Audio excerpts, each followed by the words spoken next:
옆에 사람하고 인사합시다. 예수님의 이름으로 축복합니다. 예수님의 이름으로 사랑합니다. 성령 충만하셔서 하나님 왕국에서 왕같은 제사장이 되시기를 축복합니다.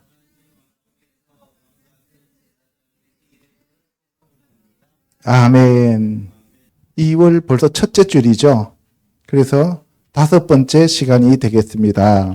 오늘은 지난 한 달 동안에는 예수 그리스도의 육체적으로 이 땅에 오신 것에 대해서 말씀을 드렸는데, 이번 달에는 예수 그리스도께서 받으신 세례에 대해서 알아보고, 그리고 예수님이 이 세례를 받고 난 다음에 성령으로 충만하셔서 하나님의 사역을 하시는 그러한 내용들에 대해서 알아보도록 하겠습니다. 자, 오늘은 예수님이 받은 물세례의 그 의미. 예수님은 죄가 없기 때문에 물세례를 받으실 필요가 없었어요. 그죠? 그리고 예수님은 하나님이시기 때문에 이 땅에 사람의 형체를 입고 오셨지만 죄가 없어서 물세례를 받을 필요도 없고, 그리고 율법하고는 상관없어요. 그렇죠? 그런데도 예수님은 율법 아래 태어나게 하시고, 그리고 물세례를 받으셨어요. 왜 그러셨느냐 하면은 타락한 그 인류가 죄의 사함을 받기 위해서는 예수님이 온 인류를 대표해서 세례를 받아야만 했다는 거예요. 그러니까 우리는 세례를 받으면 죄 사함을 받지만 예수님은 물로 세례를 받으면서 우리의 죄를 다 짊어지셨다는 거예요. 근데 예수님이 물에 들어갔다 올라오실 때 하늘로부터 성령님이 비둘기같이 임하셨어요. 그렇죠?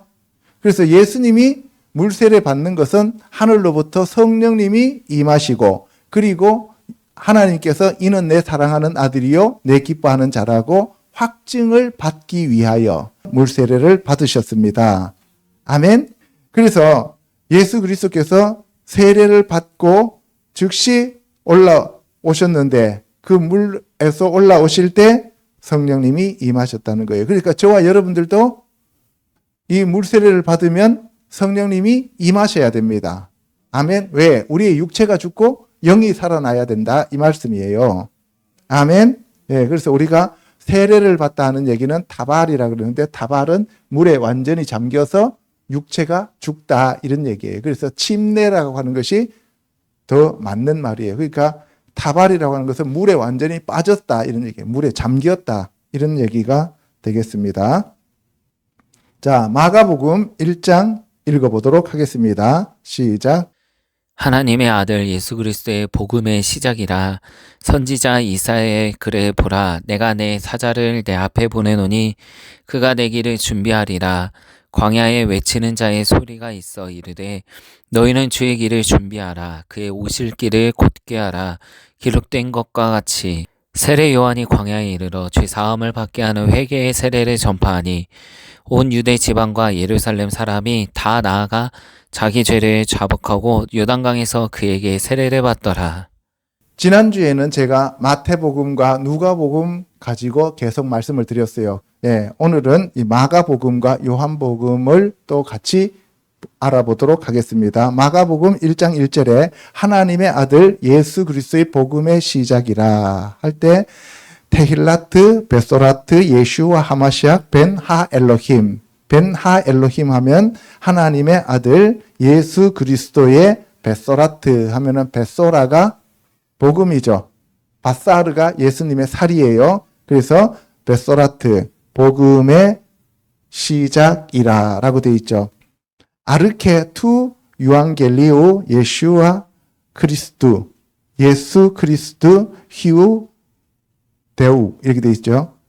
그러면 아르케 하면은 시작하다는 얘기고, 투 유앙겔리온 하면은 이 유앙겔리온이 복음이에요. 그리고 예수 그리스도, 그래서 예슈와 하마시악이 예수 그리스도고, 히우 하면은 아들이란 뜻인데 데우, 하나님의 아들이다, 이런 얘기예요. 그러니까 우리가 예수 그리스도가 누구냐라고 하면 4대 성인이 아니고 누구라고요? 하나님의 아들이다, 이 말입니다. 이거는 꼭 알아두셔야 됩니다. 그래야 우리가 예수 그리스도를 믿고 예수 그리스도의 능력을 받을 수가 있는 거예요. 아멘. 그래서 이 선지자가 이사야를 통해서 내 사자 말라키 나의 사자를 보내는데 그가 뭘 준비한다고요? 나의 길을 준비하리라. 그래서 예수 그리스도의 길을 준비하기 위하여 누가 왔다고요? 세례 요한이 왔습니다. 그래서 세례 요한은 광야에서 살았는데 이사야가 예언한 것처럼 광야에서 외치는 자의 소리였습니다. 너희는 주의 길을 준비하라. 그의 오실 길을 곧게 하라. 그래서 데레크 여호바, 여호와의 길입니다. 주의 길이 우리는 예수님을 주라고 하잖아요. 그죠? 그런데 구약에서는 여호와를 아도나이 해가서 주라고 표현했어요. 그러니까 예수님이 누구라는 얘기예요? 여호와 하나님이라고 하는 것을 알 수가 있습니다.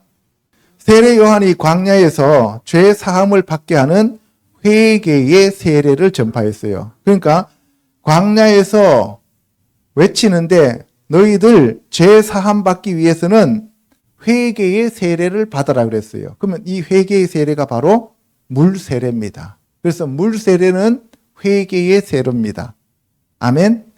그러면 물 세례라는 것은 내가 육체가 죽고 영으로 다시 살아나서 하나님께로 가는 것, 이것을 회개의 세례라고 합니다. 그래서 물 세례를 받았다는 얘기는 내가 육체가 죽었다. 세상에 대해서 죽었다. 나의 안에 있는 율법에 대한 나의 육신의 삶이 죽었다 이 말이에요. 첫사람 아담이 죽었다 이런 얘기예요. 아멘. 그리고 성령으로 거듭났다는 거예요. 그 둘째 사람 예수 그리스도가 내 안에 오셨다. 그래서 이 세상 신의 종로로 타던 첫사람 아담이 내 안에서 죽고 하나님의 왕국의 왕 같은 제사장으로 우리가 거듭났다 이 말씀이에요. 아멘. 이 세례의 의미는 대단히 중요합니다. 이 물 세례를 사람들이 의식으로 생각하기 때문에 변화가 없는 거예요. 여러분들 세례를 받으면 반드시 사람이 변해야 됩니다. 어떻게 변해야 돼요? 육신적인 삶에서 영적인 삶으로 바뀌어야 되는 거예요. 아멘. 내가 살아가던 그 삶에서 나는 죽고 내 안에 예수 그리스도가 사는 삶으로 바뀌어야 됩니다. 죄와 사망의 법에 지배받던 내가 생명의 성령의 법에 지배받는 자로 바뀌었다는 이 말입니다. 땅의 것을 생각하고 땅의 것을 쫓아가던 사람이 이제는 하늘의 것을 따라가는 사람으로 바뀌었다 이 말입니다. 아멘. 이 땅의 시민권을 가지고 살았던 사람이 하늘의 시민권을 가지고 살아간다는 의미입니다. 아멘. 그래서 물 세례를 받았다는 것은 이제는 내가 세상을 쫓아가지 않고 오직 예수 그리스도와 하나님만 따라가는 자가 되었다. 하나님 백성이 되었다. 하나님의 자녀가 되었다라고 하는 것을 나타내는 표현입니다. 아멘. 예. 온 유대 지방과 예루살렘에 사는 사람들이 다 나와서 자기 죄를 자복하고 그래서 요단강에서 세례를 받았습니다. 자기 죄를 자복하면 예수 그리스도의 피가 우리의 죄를 사해 준다고 요한 1서에서 얘기하고 있죠. 그죠? 예, 누가복음 5장 32절에서는 내가 의인을 부르러 온 것이 아니로 죄인을 불러 회개시키려고 왔다. 이 회개시키는 방법이 물 세례를 받게 했다는 거예요. 아멘. 그 다음에 요한 1서 1장 9절에는 만일 우리가 우리 죄를 자백하면 그는 미쁘시고 의로우사 우리 죄를 사하시며 우리를 모든 불의에서 깨끗하게 하실 것이요. 그래서 우리가 죄를 자백하면 예수 그리스도의 피로 우리의 죄를 씻어 주십니다. 사도행전 2장 38절에 베드로가 이르되 너희가 회개하여 각각 예수 그리스도의 이름으로 세례를 받고 죄 사함을 받으라. 그리하면 성령의 선물을 받으리니. 그리고 우리가 세례를 받으면 죄 사함을 받고 누가 오신다고요? 성령님이 오신다 이 말씀이에요. 그런데도 세례를 받았는데 옛날과 똑같은 삶을 산다면 그 사람은 거듭난 사람이 아니라는 거죠. 그죠? 6절에 보면 요한은 낙타털 옷을 입고 허리에 가죽띠를 띠고 메뚜기와 석정을 먹었다는 거죠. 그러니까 낙타털 옷을 입었다는 얘기는 고급스러운 옷을 입은 게 아니라 자연에 있는 그 재료로 옷을 해 입었다는 얘기고, 그 다음에 메뚜기와 석청을 먹었다는 얘기는 이 메뚜기라고 하는 것은 지엄나무 열매와 똑같은 히브리어 단어예요. 우리가 왜 탕자가 돼지 칠 때 지엄나무 열매 먹잖아요. 그죠? 그것도 못 먹었어요. 그러니까 똑같이 메뚜기라고 하면 여러분들 겨울에 무슨 메뚜기가 있겠어요? 그러니까 맨날 메뚜기 먹은 게 아니라 아주 천박한 그러한 음식을 먹고 살았다는 거죠. 석청이라고 하는 것은 여러분들이 벌이잖아요. 그죠? 벌이 사막에 광야에 벌이 뭐가 있어요? 꿀이 있으려면은 꽃이 피어야 되잖아요. 근데 사막에 무슨 꽃이 피겠습니까? 그렇죠? 얼마나 핀다고 석청이 그렇게 많겠어요. 그런데 이때 석청이라고 하는 것은 대추야자를 가리키는 거예요. 네, 그러니까 여러분들이 메뚜기와 석청 먹었다니까 날아다니는 메뚜기하고 그 다음에 꿀 떠갖고 먹었는 거 아닌가 이런 생각을 하는데 그게 아니라 지엄나무 열매와 대추야자, 그러니까 나무에 열려있는 아주 보잘것없는 그러한 음식들을 먹고 살았다 이 말씀이에요. 아멘. 그가 전파하여 이르되 나보다 능력 많으신 이가 내 뒤에 오시나니, 예수님이 오신다는 것을 지금 말씀하고 있는 거예요. 나는 굽혀 그의 신발끈을 풀기도 감당하지 못하겠노라. 나는 너희에게 물로 세례를 베풀었거니와 그는 너희에게 성령으로 세례를 베푸시느니라. 자, 보세요. 물로 세례를 베푼다는 얘기는 물속에 잠기면 죽어요, 살아요? 죽어요. 그러면 성령으로 세례를 받으면 살아요, 죽어요? 살아요. 그래서 세례 요한이 구약의 마지막 선지자죠. 그러니까 구약은 죽고예요, 살고예요. 죽고죠. 그러니까 세례 요한은 마지막으로 사람들, 첫사람 아담의 육신적인 삶을 다 죽이는 존재다 이 말이에요. 그리고 예수님은 성령으로 살리는 영으로 우리를 죽은 사람을 다시 살리는 거예요. 그래서 에베소서에 보면은 너희가 전에는 죄와 허물로 죽었는데 성령님이 오셔서 예수 그리스도께서 우리를 다시 살리셨다 그랬죠. 그죠? 그래서 세례 요한이 여자로 태어난 자 중에서 가장 큰 자라 그랬죠. 그죠? 그러니까 구약에서 아무리 커도 예수 그리스도가 아니기 때문에 그거는 믿음이 아니라 율법의 행함이었잖아요. 율법의 행함으로는 의로운 자가 있어요, 없어요? 없죠. 그러니까 구약에서는 짐승의 피로 그 죄를 덮어놨어요. 예수님이 오시지 않으면 이거 다 무효예요. 그런데 예수님이 오셔서 우리는 직접 구원을 받았고 그들은 덮여있던 죄가 사함받았다 이 말씀이에요. 아멘. 예, 그래서 세례 요한이 물로 세례를 베푸는 것과 예수 그리스도께서 성령으로 베푸시는 것은 정말 큰 차이예요. 하늘과 땅 차이입니다. 그래서 세례 요한은 이 땅에서의 삶을 청산하게 만들고 육신의 삶을 청산하게 만들고 예수님은 성령을 주셔서 우리를 다시 살려서 하나님의 사람들로 바꾸어 간다 이 말씀이에요. 아멘. 그래서 저와 여러분들 안에 성령님이 오셔야 우리가 새 사람으로 바뀌게 되는 겁니다. 아멘. 그때 예수께서 갈릴리 나사렛으로부터 와서 요단강에서 요한에게 세례를 받으십니다.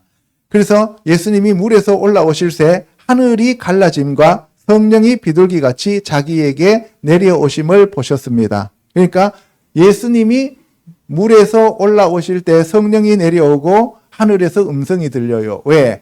예수 그리스도가 어떤 분인가를 확증하기 위함이었다 이 말이에요.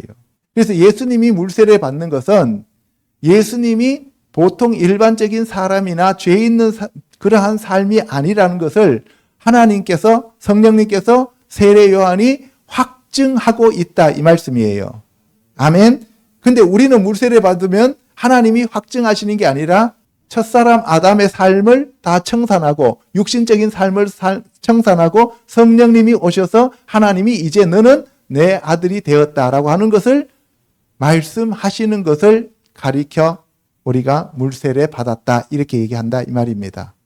아멘. 그래서 우리는 물세례를 받으면서 또한 동시에 성령 세례를 받는 사람들도 있지만 모두가 다 성령 세례를 받는 것은 아니다 이 말이에요.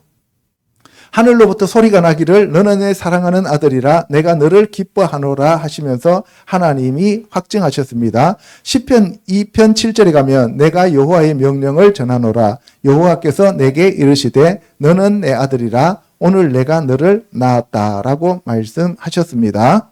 자, 그러면 마태가 전한 예수님의 물세례에 대해서 알아보도록 하겠습니다. 지금은 이제 마가가 쓴 예수님의 물세례에 대한 얘기였고, 이제 마태가 전하는 것들은 어떤 게 있는가 알아보도록 하겠습니다. 마태복음 3장 1절요. 그때 세례 요한이 이르러 유대 광야에서 전파하여 말하되 회개하라 천국이 가까이 왔느니라 하였으니 그는 선지자 이사야를 통하여 말씀하신 자라. 일러스되 광야에 외치는 자의 소리가 있어 이르되 너희는 주의 길을 준비하라 그가 오실 길을 곧게 하라. 마태복음하고 마가복음은 거의 똑같습니다. 마태가 증거하는 것은 세례 요한이 유대 광야에서 전파했는데 뭘 전파했느냐? 회개하라 천국이 가까이 왔다라고 얘기를 합니다. 세례 요한은 에세네파로서 쿰란 공동체에 소속되어 있었던 분입니다. 그래서 사해 부근에서 오랫동안 살았어요. 그래서 이 쿰란 공동체에서 훈련받은 에세네파다 하는 것을 여러분들이 알 수가 있습니다. 다음 주에는 그 시대에 정치적인 상황이 어땠었는데 하늘에 하나님의 왕국이 예수님을 통하여 어떻게 침노해 왔는지를 말씀을 드릴 겁니다. 세례 요한이 6개월 동안 사역하는 것이 딱 한 가지예요. 회개하라 천국이 가까이 왔느니라. 이것이 바로 주의 길을 예비하는 그러한 일입니다. 아멘. 그러면 예수님이 다시 오실 때 우리는 뭘 해야 되겠어요? 회개하라 천국이 가까이 왔느니라. 이 말씀을 우리가 마음판에 새기고 날마다 거룩하고 정결한 삶을 살아가야 된다 이 말이에요. 아멘. 아까도 말씀드렸듯이 이사야 선지자가 한 말씀을 이루기 위해서 세례 요한이 왔다. 그래서 주의 길을 준비하고 그가 오실 길을 곧게 하였다. 낙타털 옷을 입었고 허리에 가죽띠를 띄었고 음식은 메뚜기와 석정이었는데 이 메뚜기라고 하는 것은 에레브, 아레브 이렇게 얘기하는데 이게 메뚜기인데 지엄나무 열매도 똑같은 단어예요. 예, 석청은 대추야자를 가리키고 있고요. 자, 그래서 많은 사람들이 예루살렘과 유대와 그 지역에 있던 사람들이 와서 자기들의 죄를 자복하고 세례를 받았습니다.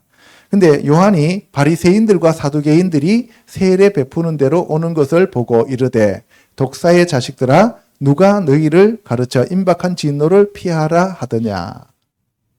여러분들 아까는 많은 사람들이 와서 세례를 받았다고 했는데 여기는 마태는 바리새인들과 사두개인들이라고 딱 찍었어요. 그죠? 예. 그러니까 바리새인들과 사두개인들이 왔는데 그들이 도대체 어떤 사람이었길래 세례 요한이 그들을 가리켜서 독사의 자식들이라고 불렀을까? 그래서 다음 주에는 바리새인, 사두개인, 에세네파, 열심당원 이런 분들도 먼저 소개해주고 성경에서는 그들에 대해서 어떻게 예수님이 말씀하시는지를 우리가 알아보도록 하겠습니다.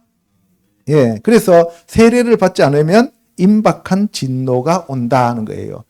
임박한 진노는 예수님이 마지막 시대에 우리에게 심판하러 오시잖아요. 재림하실 때, 그죠? 그럼 우리가 임박한 진노를 피하기 위해서는 회개해야 된다는 것을 알 수가 있는 거죠. 자, 그러므로 회개에 합당한 열매를 맺어라. 이따가 누가는 회개에 합당한 열매가 뭔지를 또 정확하게 또 표현하고 있습니다. 그러니까 마가복음에 없는 것을 마태복음에서 우리가 보충할 수 있고요. 또 마태복음에 없는 것을 누가복음을 통해서 알 수가 있고요.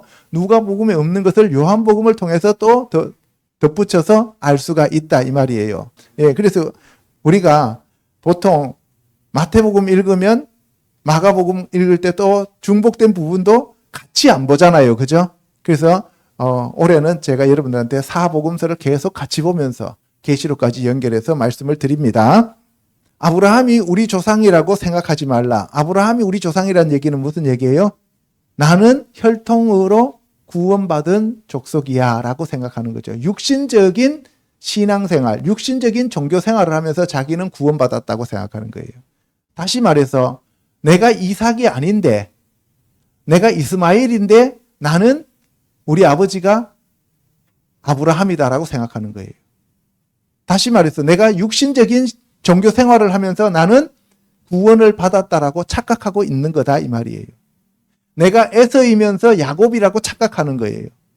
오늘날 교회 다니는 사람들이 내가 에서요, 내가 이스마엘이면서 이삭과 야곱이라고 착각하는 사람들이 너무 많단 말이에요. 이것을 정확하게 지적한다 이 말이에요. 아멘. 그래서 아브라함이 우리 조상이라고 생각하지 말아라.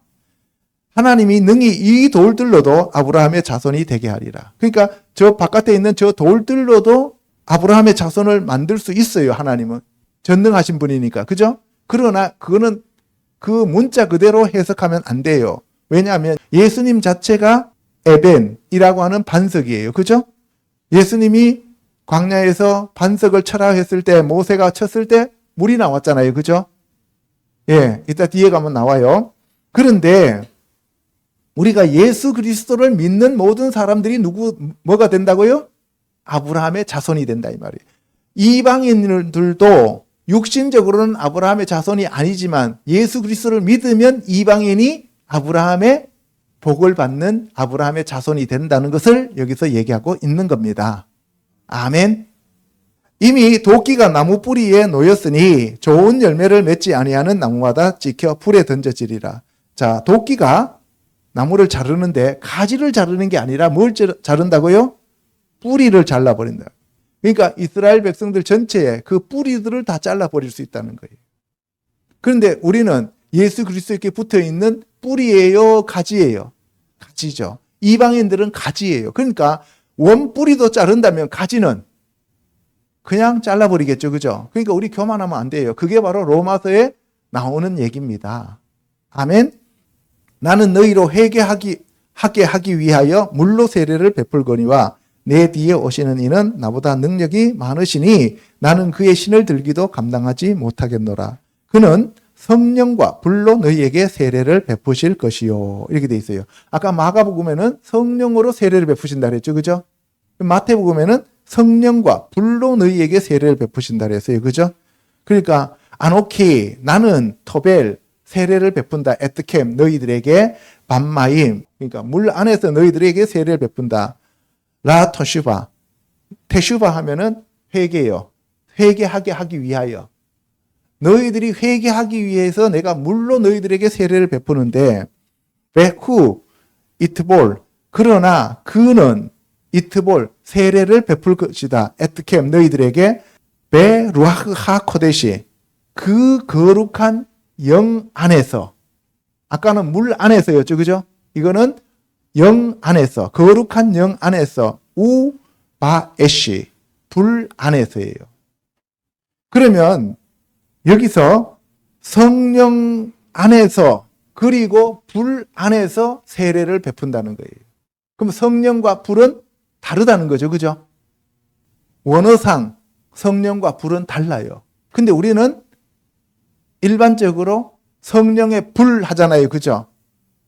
요거는 엄격하게 따지면 문장에서는 안 맞아요. 여기 보시면 바티조 하면은 이게 세례받다는 얘기잖아요. 바티세이 세례를 베푸시는데 엔 푸뉴마티 아기오 아기오 하면 거룩한 거예요. 거룩한 푸뉴마티 그 푸뉴마 영 안에서 카이 여기 뒤에 n이 없어요. 헬라어 원어는 퓨리예요. 거룩한 영 안에서 그리고 불 이렇게 돼 있어요. 그래서 이게 해석하는 게 두 가지가 나온다 그랬잖아요. 지난주에도 그죠?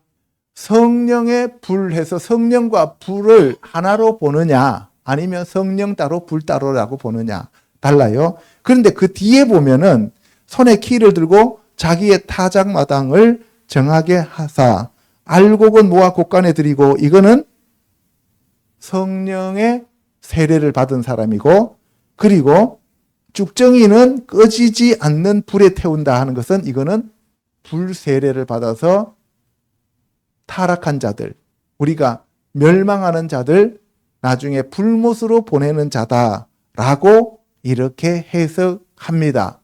그래서 요 두 가지 해석이 있는데 어떤 해석이든 간에 우리는 성령 세례를 받으면 됩니다. 아멘. 아까 마가복음에서는 성령으로 세례를 주시는 분이라 그랬잖아요. 그러니까 하나님 왕국으로도 데려가시고 지옥으로도 보내시는 분이 누구다 이 얘기예요? 예수님이시다 이 말씀이에요. 아멘. 그래서 두 가지로 해석할 수 있으니까 여러분들이 어쨌든 우리는 성령 세례를 받아야 된다 이 말씀입니다. 13절에 이때에 예수께서 갈릴리로부터 요단강에 이르러 요한에게 세례를 받으려 하시니 요한이 말리죠. 당연히 그죠? 왜? 요한은 첫사람 아담의 후손이고 예수님은 하나님의 아들이 사람의 형체를 입고 오셨으니까 사람이 하나님 앞에 세례를 받아야 되지. 어떻게 하나님이 사람한테 세례를 받을 수 있냐 이 얘기죠. 그죠? 그러니까 세례 요한은 예수 그리스도를 알았다 몰랐다? 알았다는 거죠. 그러니까 성령이 오셔야만 우리가 예수님을 알아볼 수 있는 겁니다. 자, 우리가 생각해 봐야 될 게 있어요. 예수님이 어디에서 세례를 받으셨어요?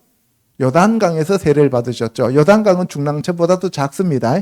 그러면 갈릴리 호수는 둘레가 약 60km 정도 돼요. 되게 넓고 물도 깨끗하고 맑아요. 그러면 여러분들 갈릴리 호수에서 세례 받는 게 더 깨끗하고 좋아요? 요단강에서 세례 받는 게 더 좋아요? 갈릴리 호수에서 세례 받는 게 훨씬 낫죠. 그런데 왜 예수님은 갈릴리 호수에서 세례를 받지 않고 요단강에 내려와서 물도 지저분하고 물도 얼마 없는데 거기 와서 세례를 받으셨느냐 하는 거예요.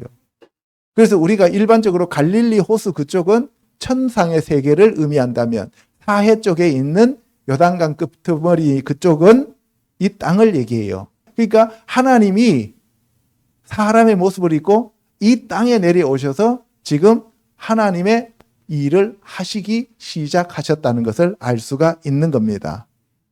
그래서 예수님이 이제 허락하라. 우리가 이와 같이 하여 모든 의를 이루는 것이 합당하니라. 우리가 할 때 우리가 너와 내가 이 얘기예요.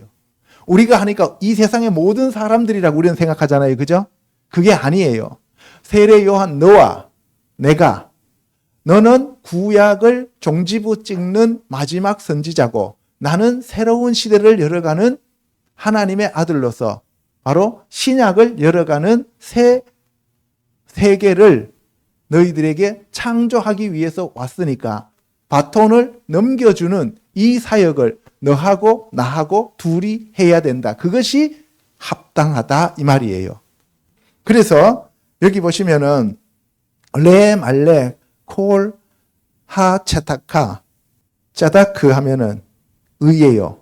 이 모든 의를 말레 모두 채우기 위하여 다 충족시키고 만족하게 하기 위하여 이 얘기입니다. 하나님께서 구약부터 신약에 이르기까지 옛 언약에서부터 새 언약에 이르기까지 모든 것을 다 충만하게 하기 위하여 너하고 나를 택하셨다 이 말씀이에요. 얼마나 세례 요한이 영광스럽습니까? 그죠? 누군가는 구약을 문을 닫아야 되잖아요. 그죠?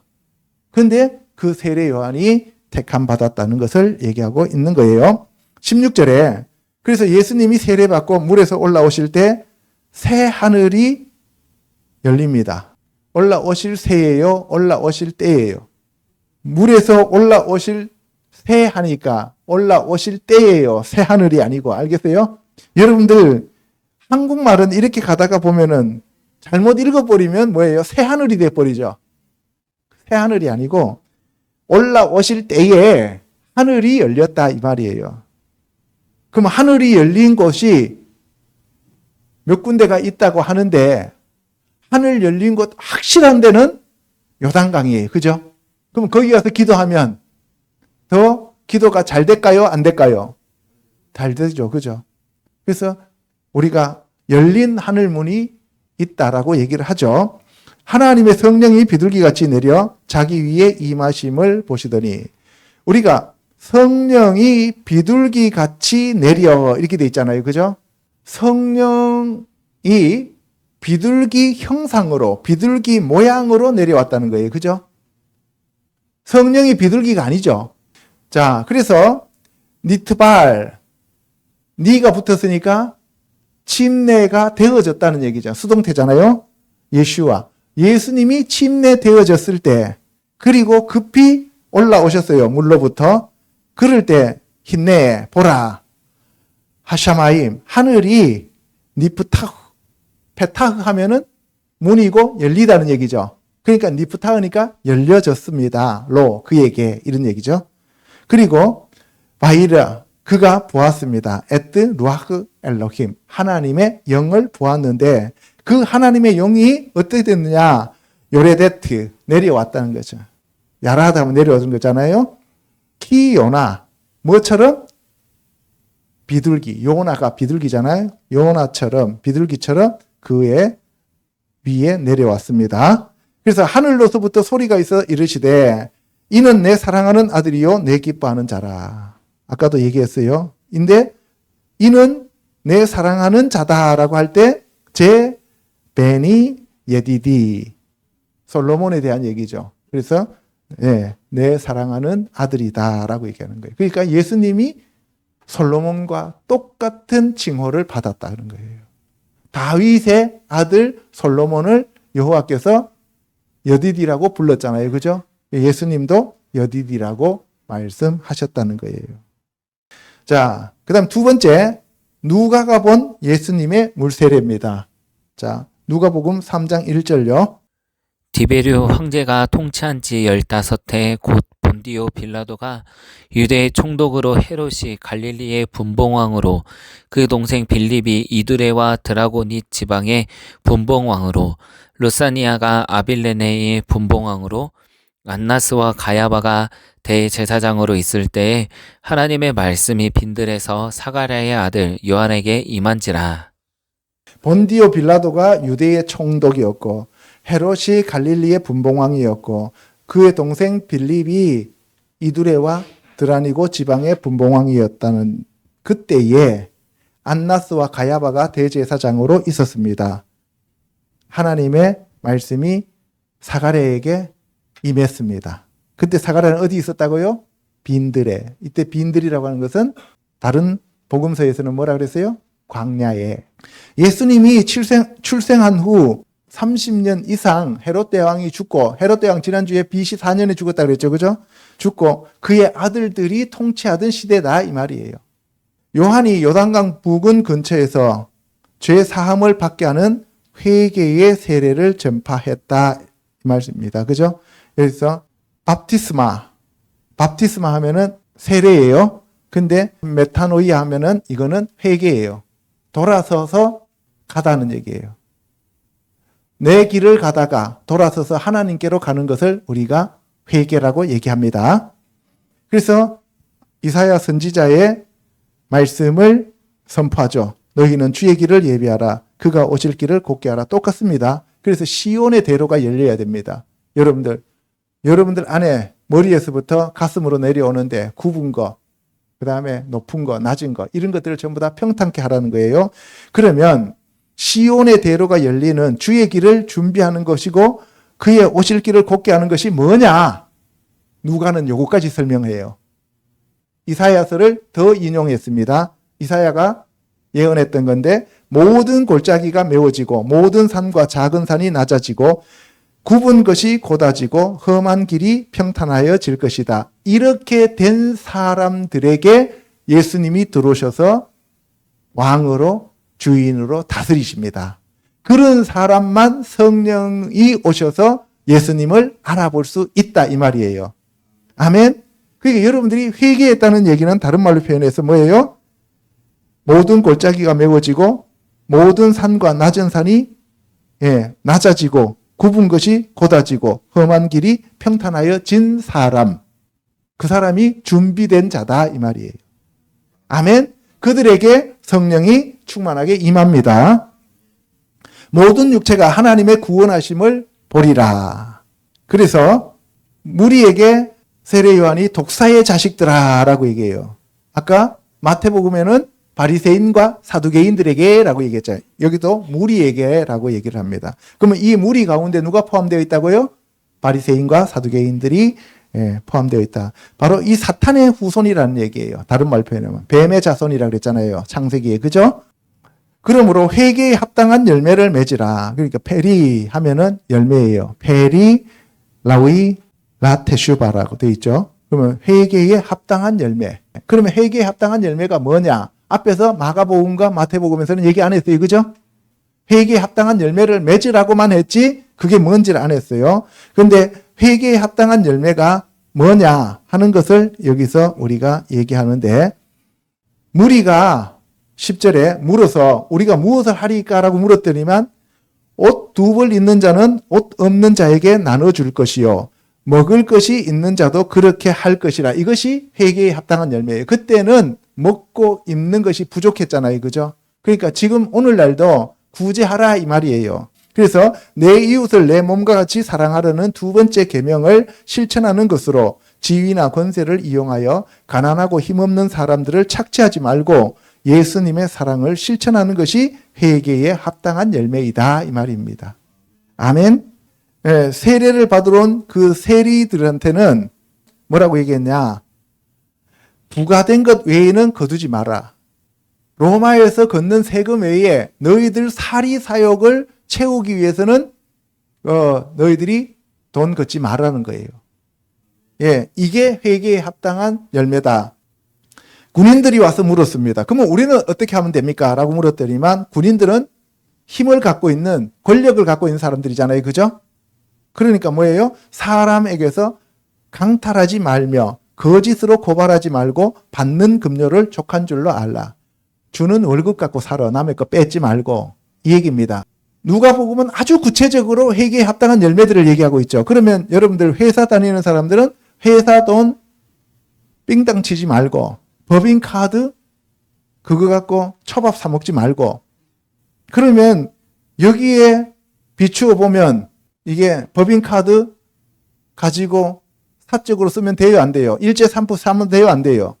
안 되죠. 그죠? 그런 것들을 지금 구체적으로 얘기하고 있다는 거죠.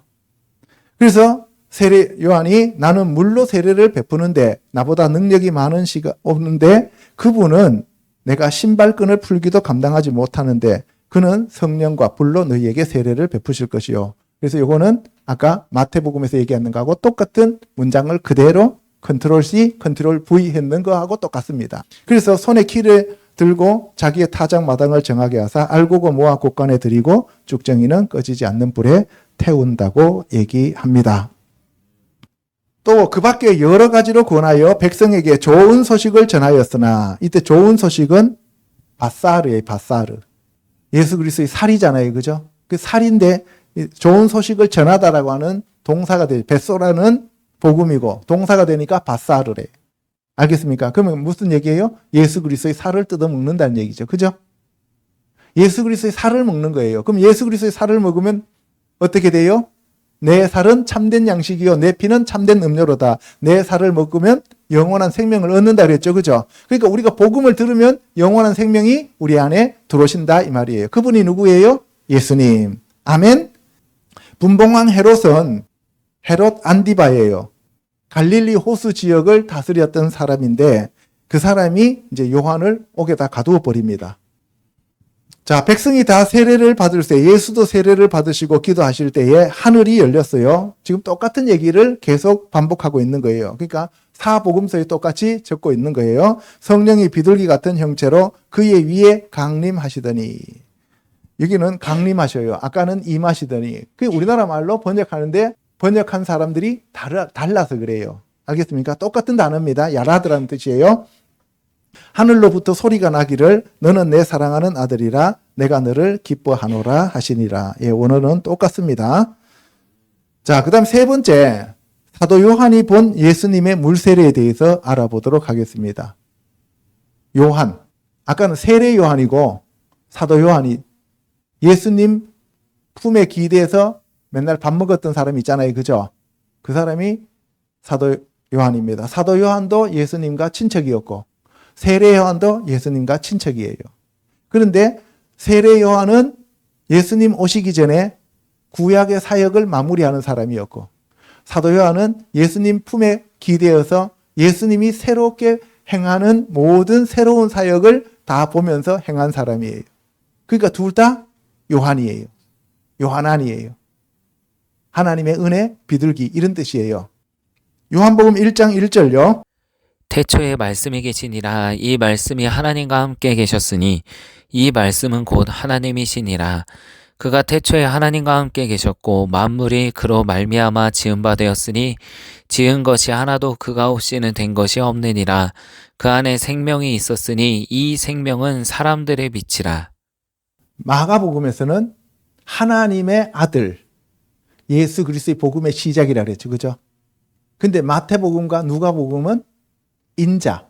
마태복음에서는 아브라함과 다윗의 자손 예수 그리스도의 계보라. 그러니까 인자로 오신 예수님이죠. 그죠? 인자로 오셨기 때문에 예수님이 사람으로 오셨잖아요. 그래서 사람 중에서 왕으로 오셨기 때문에 마태복음에는 족보가 있었고 누가복음은 사람의 족보가 있었습니다. 그죠? 그런데 마가복음과 요한복음은 족보가 없다고 했어요. 마가복음은 종으로 오신 예수님, 그리고 요한복음은 하나님으로 오신 예수님이라고 했죠. 그렇죠? 그래서 요한복음에는 태초에 말씀이 계시니라, 베레시트라고 하는 단어가 여기 나옵니다. 창세기 1장 1절에 베레시트라는 단어가 나오죠. 그죠? 태초에. 똑같습니다. 그래서 베레시트 하야 하다바르. 태초에 말씀이 계셨는데 이 말씀이 하나님과 함께 계셨고 이 말씀이 곧 하나님이십니다. 그러니까 태초에 예수님은 어떤 형태로 계셨다고요? 말씀으로 계셨다는 거예요. 아멘. 그 말씀이 하나님과 함께 계셨고 그 말씀이 하나님이셔요. 그러니까 예수님이 하나님의 형체로 계셨는데 말씀으로 계셨다는 거예요. 하나님은 영이시니 육은 무익하니라 그랬죠. 그죠? 하나님은 영이셔요. 그죠? 그래서 우리가 신령과 진정으로 예배를 드려야 된다 그랬어요. 하나님은 영이신데 예수님은 영이면서 동시에 뭐로 계셨다는 거예요? 말씀으로 계셔요. 그러면 우리가 그 하나님의 영을 받아들이려면 뭐가 우리 안에 오시면 돼요? 말씀이 오시면 되는 거예요. 아멘? 그래서 그 말씀을 믿으면 성령이 내 안에 오시는 거예요. 말씀이 없으면 성령이 안 오십니다. 그래서 말씀이 그만큼 중요한데 그 말씀이 하나님이셨고 그 말씀이 하나님과 함께 계셨고 그 말씀이 천지 우주 만물을 다 지었어요. 그러니까 누가 지었다는 얘기예요? 하나님과 예수님과 성령님이 지으셨다 이 말이에요. 그러니까 예수님은 단순한 사람이 아니라 창조주 하나님이시다 이 말씀이에요. 아멘. 하나님의 이름 중에서 엘이 들어가면 가르치는 하나님이시고요. 여호와는 인격의 하나님이셔요. 그래서 그 하나님이 인격체로 드러날 때 예수 그리스도가 되는 거예요. 아멘. 예. 그리고 에흐예 아쉐르 에흐예 할 때 나는 나다라고 할 때 나는 뭐뭐이다. I am이잖아요. 그래서 뒤에 뭐든지 집어넣으면 나는 양식이다. 나는 생수다. 나는 부활이다. 나는 길이다. 나는 진리다. 모든 것이 되는 그 하나님을 에흐예 하나님이라 그래요. 나는 너의 왕이다. 나는 너의 주인이다. 나는 뭐뭐이다라고 할 때 에흐예 하나님이 되시는 거예요. 그러면 여기서 태초에 말씀으로 계셨던 그 하나님이 예수님이잖아요. 그죠? 그 예수님이 나는 진리요, 나는 생명이요, 나는 부활이요 하면은 그때 나는 뭐뭐이다가 뭐라 그랬어요? 에흐예죠. 내니 두려워 말라. 이렇게 나오잖아요. 그래서 바로 예수님 자체가 누구라고요? 에흐예 하나님이시다 하는 것을 알 수가 있는 거예요. 그래서 예수님은 이 세상 모든 것을 말씀으로 지으신 창조주 하나님이시고 예수님이 생명이시고 예수님이 빛이다 이 말이에요. 아멘. 근데 그 빛이 어둠에 비추되 여러분들 창세기 1장 2절에 땅이 혼돈하고 공허하고 흑암이 깊었더라. 그죠? 그 땅으로 사람을 지었으니까 사람이 어떤 존재예요? 혼돈하고 공허하고 흑암이 깊어요. 그러니까 여러분들 우리 안에 나오는 것들은 마귀 사탄의 것들만 기어 나오지 좋은 것 나오는 거 한 개도 없어요. 아멘? 예.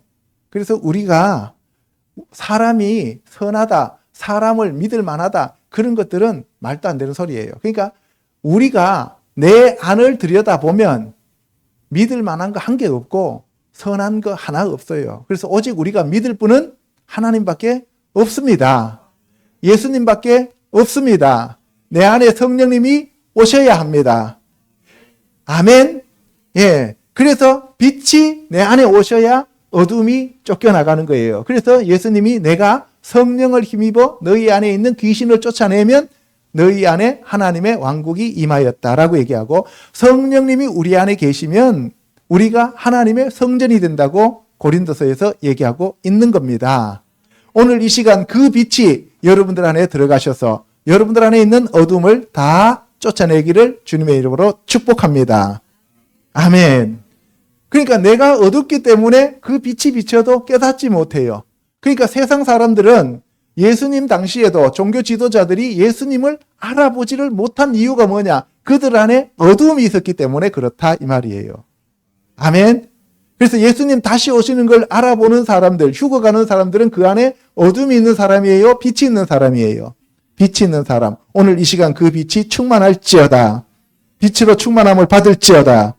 예, 그래서 하나님께로부터 보내심을 받은 사람이 누구냐? 세례 요한입니다. 이때 이름이 요한 나왔는데 이 요한은 세례 요한입니다. 사도 요한이 아니에요. 그가 예수 그리스도를 증언하러 왔고 빛에 대하여 증언하러 왔다는 거죠. 그래서 모든 사람들이 자기로 말미암아 예수 그리스도를 믿게 하기 위하여. 그래서 로마서에도 보면은 믿음이 오기 전에는 이렇게 돼 있어요. 그러면 믿음이 오기 전에는 하면은 이때 믿음은 누구예요? 예수님이에요. 그래서 믿음의 주요 온전케 하시는 분이 누구예요? 예수님이죠. 그러니까 예수님이 오셨을 때는 믿음. 아멘? 예. 예수님 오시기 전에는 율법, 행위. 그러니까 우리는 행위로 구원받아요? 믿음으로 구원받아요? 믿음으로 구원받아요. 그러니까 누구를 믿어야 되는 거예요? 예수님. 그러니까 우리가 구원받는 거는 율법으로, 모세로부터 구원받는 거예요? 아니면은 예수 그리스도로부터 구원받는 거예요? 예수 그리스도로부터. 그래서 우리는 율법에서 벗어나서 죄와 사망의 법에서 벗어나서 생명의 성령의 법에 지배를 받는 여러분들이 거듭난 자들이다 이 말씀이에요. 아멘. 그래서 이 세례 요한이 빛에 대해서 증언하고 믿게 하기 위함이었습니다. 그는 빛이 아니고 빛에 대하여 증언하러 온 자입니다. 그래서 예수님은 빛이고 사탄과 세상은 어둠입니다. 세례 요한은 빛을 증거하러 온 증인이지 그 사람 자체가 빛이 아니었다는 거예요. 하나님의 형상으로 지음받은 인간에게 빛이신 성령이 계셨지만 선악과 나무의 열매를 따먹음으로써 어둠인 사탄이 들어와 성령이 떠나게 되는 거죠. 아멘. 여러분들 신앙생활 하면서 성령 충만했던 사람도 죄를 자꾸 지으면 어떻게 된다고요? 성령님이 떠나시고 어둠으로 바뀌어요. 그러면 어떻게 돼? 불의 심판을 받게 되는 거예요. 성령으로 천국에 가는 게 아니라, 그러니까 우리가 하나님의 생명책에서 지워질 수 있다 이 말이에요. 참빛, 그 참빛이 하나님이시고 예수님이셔요. 그 참빛이 세상에 와서 각 사람에게 비추는 빛이 있었나니, 예수님은 세상의 참빛이에요. 그래서 예수님이 뭐라 그랬어요? 제자들한테 나는 세상의 빛이다 라고 얘기하죠. 그리고 성령 받은 너희들도 세상의 빛이다 라고 얘기합니다. 저와 여러분이 세상의 빛이니 그 빛을 비추는 자들이 되시기를 축복합니다. 예, 그래서 예수님 자체가 하나님의 등불이요, 예수님 자체가 그 등불인 말씀입니다. 그가 세상에 계셨으며 세상은 그로 말미암아 지은 바 되었으되 세상이 그를 알지 못하였고. 왜? 어둡기 때문에. 여러분들이 어두우면 예수 그리스도를 알지도 못하고 말씀을 읽어도 깨닫지 못한다 이 말이에요. 그러니까 세상 사람들한테 아무리 예수님을 설명을 해도 그들이 이해하지 못하는 이유는 그 안에 뭐가 꽉 차 있기 때문에, 어둠이 꽉 차 있고 사탄이 꽉 차 있고 마귀로 그들이 지배받고 있기 때문에 그렇습니다. 아멘. 예, 자기 땅에 오매 자기 백성이 영접하지 아니하였더라. 예슈아라고 하는 이름 자체가 자기 백성을 그들의 죄에서 구원할 자잖아요. 그러니까 자기 백성이어야 됩니다. 자기 땅, 자기 백성이에요. 아멘? 예. 그래서 처음부터 세상은 예수님이 지으셨고 그의 것이었으나 세상이 깨닫지 못했다는 것이죠. 영접하는 자, 곧 그 이름을 믿는 자들에게는 하나님의 자녀가 되는 권세를 주셨습니다. 영접이라고 하는 것은 주님으로 모셔드리고 왕으로 모셔드리고 자기가 죽고 자기 자신의 왕의 자리를 예수님께 내어주는 자, 이 얘기입니다. 우리가 오늘날 영접하면 잘못 알고 있는 게 예수님 내 안에 들어오시옵소서 이렇게 해서 나는 죄인입니다 하면서 그것을 영접이라고 생각하는데 그건 맞아요. 영접의 한 형태예요. 영접이라고 하는 것은 뭐예요? 내가 주인의 자리를 예수님께 내어드리는 겁니다. 13절에 이는 혈통으로나 육정으로나 사람의 뜻으로 나지 아니하고 오직 하나님께로부터 난 자들이니라. 이거는 육신하고 관계없다. 첫사람 아담하고 관계없다 이 말입니다. 흙하고는 관계없어요. 이 땅하고는 관계없어요. 하늘로부터 하나님으로부터 그리고 영으로 거듭나야 된다 이 말씀을 하는 거예요. 종교생활하고는 아무런 상관없습니다. 우리가 예수 그리스도로 거듭나야 됩니다. 말씀이 육신이 되어 우리 가운데 거하시며 이 말씀이 예수님이죠. 예수님이 바로 말씀이 육신이 된 분이에요. 그래서 그의 영광을 보니 아버지의 독생자의 영광이요. 예수님은 하나님의 독생자입니다. 은혜와 진리가 충만하더라. 그래서 예수님 자체가 우리에게 은혜요, 진리입니다. 그래서 땅에서 난 것이 아니라 하늘로부터 난 자들이요. 그래서 여러분들의 시민권은 어디에 있다고 그랬어요? 하늘에 있다고 그랬습니다. 요한이 그에 대하여 증언하여 외쳐 이르되 내가 전에 말하기를 내 뒤에 오시는 이가 나보다 앞선 것은 나보다 먼저 계심이요. 그러니까 세례 요한이 실제로는 6개월 빨리 태어났는데 예수님은 태초부터 계셨던 분이니까 세례 요한보다도 더 빨리 계셨던 분이잖아요. 그죠? 유대인들이 예수님한테 네가 아직도 50도 안 됐는데 아브라함을 보았느냐라고 얘기하잖아요. 그죠? 그러니까 뭐라 그랬어요? 내가 아브라함이 있기 전에 있었다라고 얘기하잖아요. 그죠? 그랬더니만 돌로 칠라 그러잖아요. 그러니까 영이 뭔지도 모르고 성령이 안 오시니까 깨닫지 못하니까 그냥 육의 생각만 하는 거예요. 오늘날 교회 다녀도 육의 생각만 하는 사람들, 이 땅의 것만 추구하는 사람들, 그런 사람들한테는 하나님의 나라가 임하지 않습니다. 아멘. 그래서 예수님은 태초부터 계신 하나님이 사람의 몸을 입고 오셨습니다. 우리가 다 그의 충만한 데서 받으니 은혜 위에 은혜로라. 인간의 힘으로나 노력으로 이룰 수 없는 절대적인 은혜. 이것이 은혜 위에 은혜입니다. 구약도 은혜였는데 그 위에 신약이라고 하는 것을 우리가 아무것도 안 했는데 하나님이 우리를 이 땅에 지어서 보내시고 예수님을 통해서 우리의 죄를 다 사해 주시고 우리가 예수 그리스도만 믿기만 하면 우리가 구원받고 천국 백성이 되었다는 것 자체가 은혜 위에 은혜다 이 말입니다. 아멘. 그래서 율법은 모세로 말미암아 준 것이지만 은혜와 진리는 예수 그리스도로 말미암아 온 것입니다. 본래 하나님을 본 사람이 없으되 아버지 품속에 있는 독생하신 하나님이 나타내셨느니라. 독생하신 예수 그리스도가 이 땅에 하나님을 드러내는 거예요. 자기 자신이 하나님으로 드러난 거예요. 아멘. 그래서 하나님의 말씀으로 하나님과 함께 하나로 계신 분이 육체를 입고 이 땅에 오셨습니다. 그래서 유대인들이 예루살렘에서 제사장들과 유대인들을 요한에게 보냈습니다. 이때 요한은 사도 요한이 아니고 세례 요한에게 보냈습니다. 그래서 너가 누구냐? 이렇게 물었어요. 그랬더니 요한이 이렇게 증언합니다. 나는 그리스도가 아니다. 그러면 너 뭔데? 너 누구냐? 그랬더니만 네가 엘리야냐? 아니다. 그러면 네가 그 선지자냐? 아니다. 그럼 네가 뭔데? 이 얘기예요. 쉽게 말하면. 그러니까 엘리야라 하는 것은 말라기 4장 5절에 메시아가 오기 전에 엘리야가 온다는 거 얘기했어요. 그러니까 네가 메시아 앞에 온 그 엘리야냐라고 하는 거고 그 다음에 신명기 18장 15절에 모세가 말한 나와 같은 그 선지자 그러니까 네가 그 선지자냐 하는 것은 모세가 말한 네가 메시아냐 이 얘기입니다. 그랬더니만 아니라고 자꾸 얘기하죠. 그러면은 누구냐? 우리를 보낸 이들에게 가서 대답하게 해라. 너는 너에게 대하여 무엇이라 하느냐? 그러니까 우리가 지금 너한테 계속 이렇게 묻는 것은 우리도 좀 생각해줘라.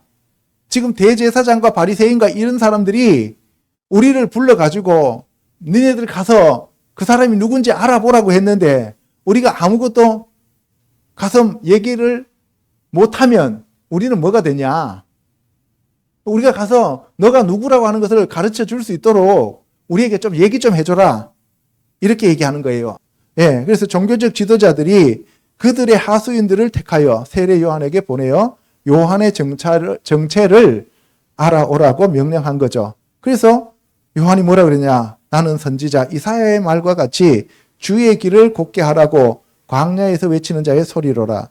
이렇게 얘기하면 그들이 성경을 아는 사람들이면 메시아가 오기 전에 준비하러 온 자구나라고 알아야 돼요? 몰라야 돼요? 알아야 되죠. 그런데 그 사람들에게 그러한 깨달음 자체가 없었다는 거죠. 그래서 메시아가 아니라 이사야의 예언을 이루는 자였다. 그래서 또 물어 이르되 네가 만일 그리스도도 아니고 엘리야도 아니고 그 선지자도 아니면 어찌 네가 세례를 베푸느냐라고 물었어요. 그러니까 한마디로 말해서 내가 너를 보니까 듣보잡이네. 듣보잡인데 네가 왜 세례를 베풀어? 아무것도 아니면서 그냥 이렇게 얘기하는 거예요. 이해갑니까? 무슨 말인지? 요한이 대답하되 나는 물로 세례를 베풀지만 너희 가운데 너희가 알지 못하는 한 사람이 있었으니 내 뒤에 오시는 그이라. 나는 그의 신발끈을 풀기도 감당하지 못하겠노라. 그럼 예수님이 지금 그들 무리 가운데 지금 계시다는 얘기예요? 안 계시다는 얘기예요? 계시다는 얘기죠. 그러면 지금 이 시대에 적그리스도가 우리들 가운데 있어요? 없어요? 있어요. 지금 이 세상에 적그리스도가 살고 있을 수도 있단 말이에요. 그런데 그를 못 알아보는 이유는 뭐예요? 성령의 충만하지 않기 때문이다 이 말이에요. 그러면 우리가 마지막 시대에 그 적그리스도를 알아볼 수 있어야 되겠죠. 그죠? 그러면 그 적그리스도를 알아보고 예수님 오시는 것을 우리가 예비할 거 아닙니까? 그죠? 그러면 예수님이 오시면 성령 충만하면 저와 여러분들은 그 예수님께로 갔겠죠. 그죠? 이 일은 요한이 세례 베풀던 곳 요단강 건너편 베다니에서 일어난 일이니라. 벳아니 하면은 이게 고통이란 뜻도 되고 가난하다는 뜻도 돼요. 그러니까 가난한 사람들이 사는 집이에요. 자, 이튿날 요한이 예수께서 자기에게 나오심을 보고 이르되 보라 세상 죄를 지고 가는 하나님의 어린 양이로다. 세하 엘로힘 하나님의 어린 양이로다 라고 얘기했어요. 내가 전에 말하기를 내 뒤에 오는 사람이 있는데 나보다 앞선 것은 그가 나보다 먼저 계심이라 라고 얘기를 하는 거죠. 보세요. 여러분들 지금까지 구약에서는 양을 잡아서 제사를 드렸죠. 그죠? 그런데 이제 신약이 되니까 사람이신 예수님이 하나님이신 예수님이 자기가 어린 양이 되어서 천상에 제사를 드리러 왔다 이 말입니다. 아멘.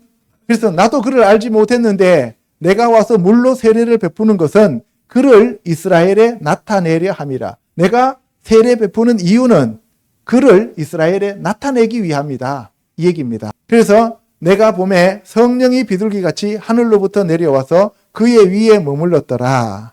나도 그를 알지 못했는데 내가 그에게 물로 세례를 베풀 때 그이가 나에게 말씀하시되 성령이 내려서 누구 위에든지 머무는 것을 보면 그가 곧 성령으로 세례를 베푸는 이인 줄 알라 하셨다. 뭘로 세례를 베푸시는 분? 성령으로. 그러니까 마가복음과 요한복음은 성령이죠. 그죠? 그런데 마태복음과 누가복음은 성령과 불이야. 아멘. 예, 그래서 다릅니다. 내가 보고 그가 하나님의 아들이심을 증언하였노라. 그리고 이튿날 또 예수님이 가는 걸 보시고 보라 하나님의 어린 양이로다 라고 얘기를 합니다. 아멘. 자, 그러면 이제 예수님이 침례를 받은 이유에 대해서 여러분들한테 말씀드리겠습니다. 물 세례에 대하여 성경에는 베드로전서 3장 21절에서 물은 예수 그리스도께서 부활하심으로 말미암아 이제 너희를 구원하는 편이 곧 세례라. 물은 뭐라고요? 세례라. 예수 그리스도의 구원입니다. 예. 그런데 그 구원은 예수 그리스도가 부활하심으로써 효력을 나타낸다는 거죠. 이는 육체의 더러운 것을 제하여 버림이 아니요 하나님을 향한 선한 양심의 간구니라. 죄를 씻는 것이 아니라 예수 그리스도의 피가 우리의 죄를 씻고, 세례는 하나님을 향한 선한 양심을 갖는단 말이에요. 그게 바로 세례가 뜻하는 것으로 회개를 가리킵니다. 아시겠죠? 그래서 물세례는 회개라 그랬죠. 그죠? 고린도전서 10장 1절에서 4절에 형제들아 나는 너희가 알지 못하기를 원하지 아니하노니 우리 조상들이 다 구름 아래에 있고 바다 가운데로 지나며 모세에게 속하여 다 구름과 바다에서 세례를 받고 다 같은 신령한 음식을 먹었으며 다 같은 신령한 음료를 마셨으니 이는 그들을 따르는 신령한 반석으로부터 마셨음에 그 반석은 곧 그리스도시라고 하였다면 신령한 음식과 음료이신 분이 왜 죄인들이 받는 물세례를 받아야만 했을까요? 라는 의문이 생깁니다. 그죠? 예. 그래서 바로 구름과 바다 가운데서 세례를 받은 사람들은 이스라엘 백성들이에요. 그죠? 홍해 건널 때. 그리고 그들이 세례를 받았습니다. 그리고 신령한 음식, 신령한 음료, 신령한 반석은 누구예요? 예수 그리스도입니다. 아멘. 그래서 우리가 세례를 받는 이유는, 물세례를 받는 이유는 예수 그리스도를 모셔드리기 위한 과정이다 이 말이에요.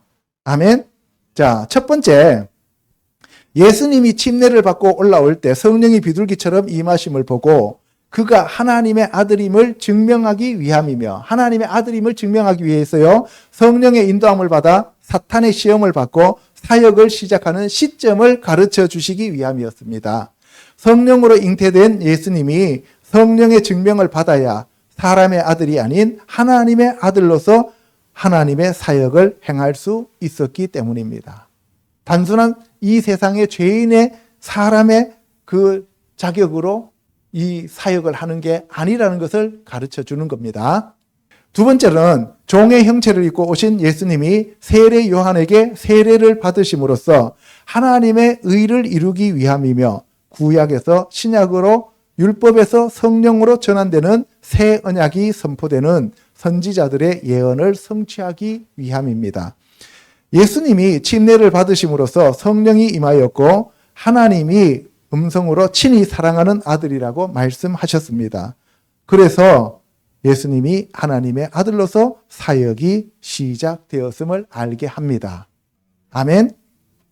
셋째, 예수님이 첫사람인 아담의 죄를 사하기 위해서는 죄와 사망의 법인 율법 아래 태어나셔서 아담 이후의 모든 사람이 죄인임을 가르쳐주고 온 인류의 죄를 십자가에 못 박기 위해 십자가에 달리셨는데 그것이 사탄의 머리를 밟고 승리하신 예수 그리스도의 세례임을 깨닫게 하기 위함이었습니다.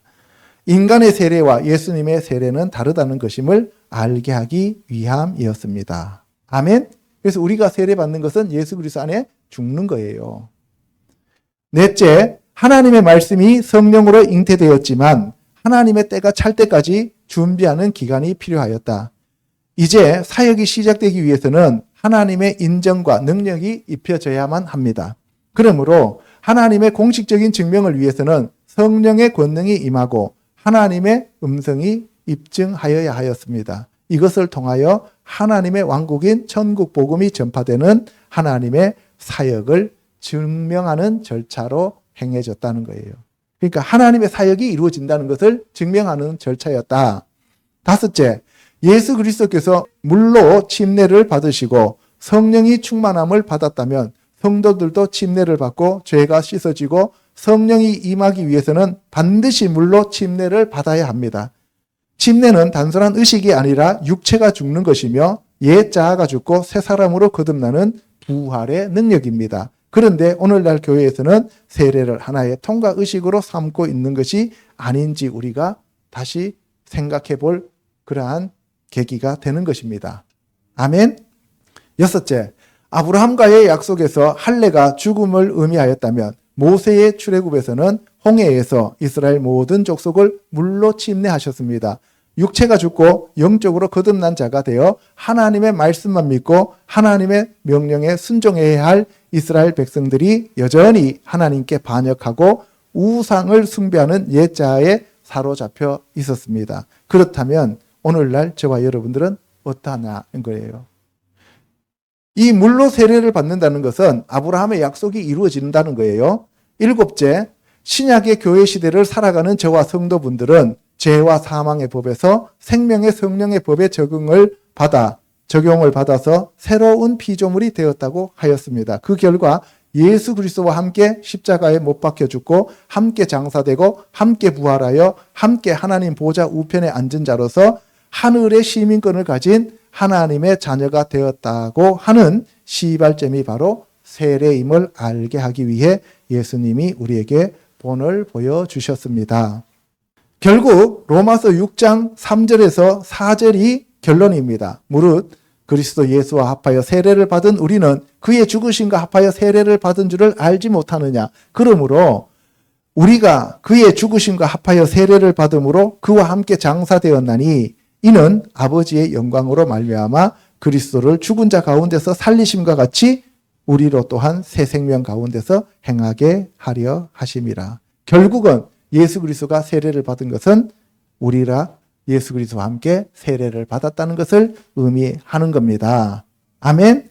그래서 우리가 지금까지 살펴본 이 모든 것들은 예수님이 하나님의 본체이시지만 사람의 형체를 입고 종의 형체로 이 땅에 오셔서 우리의 죄를 다 사해 주셨고 마귀의 일을 멸하셨습니다. 그래서 예수님은 이 땅에 오셔서 바로 우리를 대신해서 죽으시고 우리를 대신해서 세례를 받으시고 우리를 대신해서 모든 것을 다 행하셨다 이 말씀입니다.